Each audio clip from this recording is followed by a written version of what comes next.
चलिए आज महाभारत की एक बहुत ही दिलचस्प और गहरी कहानी में चलते हैं। जरा सोचिए, एक छोटा सा मजाक क्या वो एक भयानक श्राप बन सकता है? सुनने में थोड़ा अजीब लगता है ना?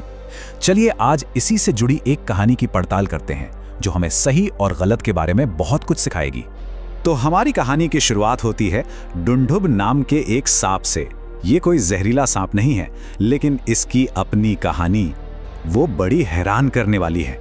डुंडुब बताता है कि वो हमेशा से एक सांप नहीं था।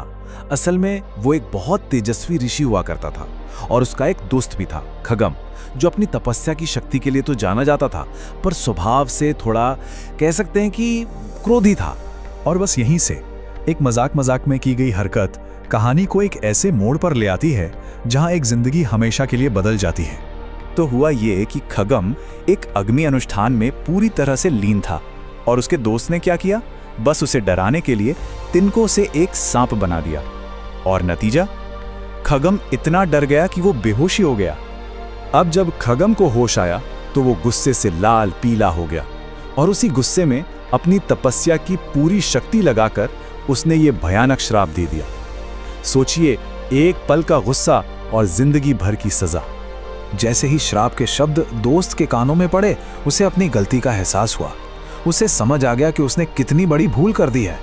वो तुरंत अपने दोस्त के पैरों में गिर पड़ा, माफी मांगने लगा। उसने बहुत समझाया कि ये तो बस एक मजाक था, उसका इरादा उसे डराने का बिल्कुल नहीं था। पर क्या अब कुछ हो सकता था? खगम का गुस्सा तो शायद शांत हो गया था, पर उसने कहा कि एक तपस्वी के मुंह से निकली बात वो पत्थर की लकीर होती है, वो झूठी नहीं हो सकती। मतलब श्राप तो लग चुका था और वो वापस नहीं हो सकता था। लेकिन अपने दोस्त का दुख देखकर खगम ने उसे एक रास्ता जरूर बताया, एक उम्मीद दी।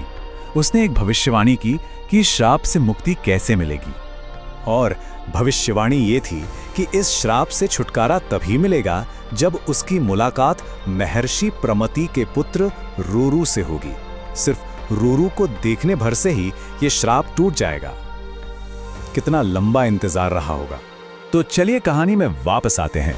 सदियों बीत गईं और अब डुंडुब के रूप में वो ऋषि अपनी पूरी कहानी रूरू को सुना रहा था। और बस यही वो पल था, भविष्यवाणी के सच होने का समय आ गया था। और जैसे ही उसने अपनी कहानी खत्म की, एक चमत्कार हुआ। उसने वो सांप की देह त्याग दी और वो वापस अपने पुराने तेजस्वी ऋषि स्वरूप में आ गया। अब वो वापस सहस्त्रपाद ऋषि बन चुका था। और जाने से पहले उसने रूरू को एक बहुत ही जरूरी, एक बहुत ही गहरी बात सिखाई। उन्होंने कहा, अहिंसा परमो धर्म, मतलब सारे धर्मों में सबसे ऊंचा धर्म है अहिंसा। किसी भी जीव को कष्ट न पहुंचाना, यही इस पूरी कथा का सार है। उन्होंने इसे और भी समझाया। देखिए, एक क्षत्रिय यानी एक राजा या योद्धा, उसका धर्म है प्रजा की रक्षा करना, जिसके लिए शायद उसे शस्त्र भी उठाने पड़े। पर एक ब्राह्मण का परम धर्म हमेशा अहिंसा, सत्य और क्षमा ही होता है। अपनी बात को साबित करने के लिए उन्होंने एक और उदाहरण दिया, राजा जन्मेजय के सर्प यज्ञ का, जहां हजारों सांपों को मारा जा रहा था। लेकिन वहां भी एक ब्राह्मण आस्तिक ने ही अपनी करुणा से उन सबकी जान बचाई थी। तो कहानी यहां खत्म होती है, पर अपने पीछे एक बहुत बड़ा सवाल छोड़ जाती है। क्या आज के समय में भी अहिंसा परमो धर्म ही सबसे बड़ा धर्म है? ये एक ऐसा सवाल है जो हमें सोचने पर मजबूर करता है ना?